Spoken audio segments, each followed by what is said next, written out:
Assalamualaikum warahmatullahi wabarakatuh. Pemirsa Muslimah Daily, Menristek Dikti Nadiem Makarim mengusulkan pembentukan wadah menyerupai marketplace atau loka pasar untuk menyelesaikan masalah pendidikan di Indonesia sebagai tempat untuk rekrutmen dan distribusi guru. Wah, cukup mengherankan ya, karena biasanya di marketplace kita scroll-scroll barang, tapi kali ini kita bisa scroll-scroll orang. Nah, gimana ya pendapat masyarakat Sumut tentang isu kali ini?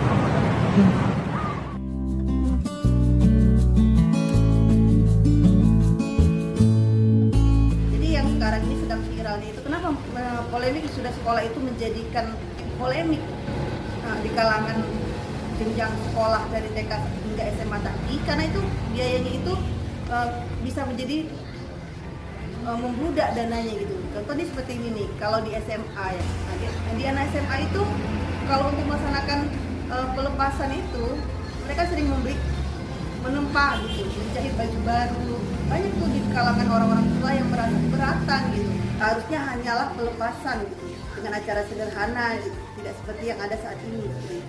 Kayak mata pelajarannya terlalu banyak, terus praktek-praktek pun ngeluarin duit banyak, terus kalau yang dia nggak minat sama pelajaran yang lain, itu dia pasti ngerasa tertekan, terus itu juga mengaruhi nilainya. Mungkin yang lagi-lagi hype ini ya Mbak, kayak wisuda yang diadakan di setiap jenjang pendidikan, mulai dari TK, SD, SMP, SMA gitu. Kalau saya pribadi sih menanggapnya kurang setuju ya, karena itu pasti kan menguras banyak uang ya Mbak ya, bukan cuman uang yang udah dikumpulin untuk di sekolah, tapi juga itu kan diambil dari para siswa ya, itu kan sama dengan memberatkan atau membebani orang tua siswa itu sendiri.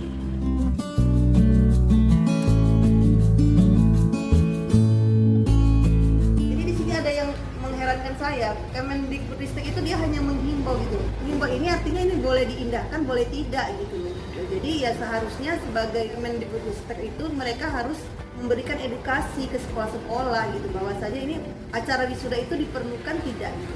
Lebih banyak manfaatnya kah atau lebih banyak mudaratnya kalau dilakukan wisuda seperti itu? Pemerintah.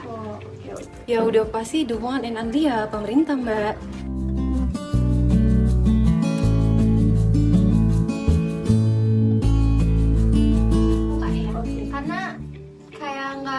Nggak setuju aja Kak, mantau kan nanti ada orang dalam kan, jadi yang berprestasi ini terbuang gitu kan. Menurut saya sih, kalau saya pribadi ya sebenarnya saya kurang setuju.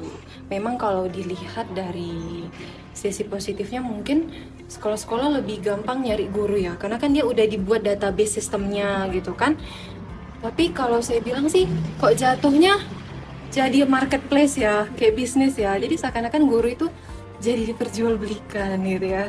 Dulu jadi diperjualbelikan. Kok itu yang pertama. Yang kedua, kalau menurut saya adanya rencana marketplace guru ini tidak menengahi atau tidak memberikan solusi bagi para honorer yang untuk jenjang menjadi ASN itu menurut saya nggak mengarah ke situ sih. Menurut saya marketplace itu hanya untuk sekolah yang memenuhi kebutuhan mencari guru aja gitu. Atas alasan itu takutnya bisa berpeluang sangat besar untuk KKN ya.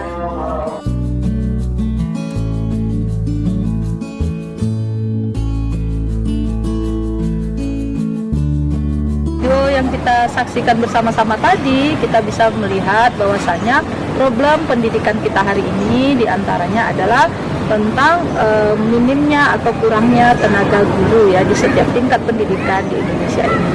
Dan pemerintah membuat satu langkah, yaitu menyiapkan platform marketplace pendidikan gitu kan, marketplace guru. Nah, ini adalah dalam rangka untuk mengumpulkan segala database guru secara berbasis teknologi, kemudian nanti mereka inilah yang akan diusulkan untuk menjadi ASN.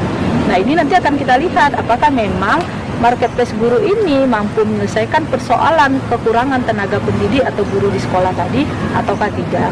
Kemudian juga kita melihat ya, hari ini yang lagi ramai juga para orang tua juga membicarakan tentang gitu ya, adanya acara wisuda gitu kan untuk tingkat SD, TK misalnya, atau SMA, SMP, itu semua tingkat sekolah sudah ramai-ramai membuat acara wisuda. Dan ini banyak orang tua yang merasa ini terlalu banyak persiapan, banyak mengeluarkan biaya gitu kan, akhirnya direspon juga juga lah oleh pemerintah. Dan nanti akan kita lihat apakah memang perlu gitu kan mengadakan acara wisuda atau pelepasan siswa ini di setiap tingkat pendidikan ini. Jadi menjadi perhatian dari orang tua gitu kan. Nah, kemudian kalau kita melihat juga terkait dengan hakikat guru, kemudian ilmu dalam pandangan Islam. Nah, guru itu dalam Islam adalah profesi yang sangat mulia. Karena apa? Karena guru itu adalah orang yang berilmu. Nah, ini kedudukannya disamakan seperti ulama, adalah orang-orang yang memiliki ilmu. Maka guru itu adalah seperti ulama, mereka adalah orang-orang yang memiliki ilmu. Nah, ketika guru sebagai seorang yang berilmu, maka Allah sendiri telah menempatkan kedudukan orang-orang berilmu itu lebih tinggi daripada orang-orang yang belum memiliki ilmu. Nah, orang yang punya ilmu ini, seorang guru ini tadi, dia akan menjadikan ilmu yang dia miliki itu mampu dia sampaikan, dia berikan kepada anak-anak didiknya, sehingga itu menjadi bekal bagi anak didiknya nanti. Nah, kemudian terkait dengan ilmu, di dalam Islam, ilmu itu digunakan adalah untuk menyelesaikan permasalahan kehidupan.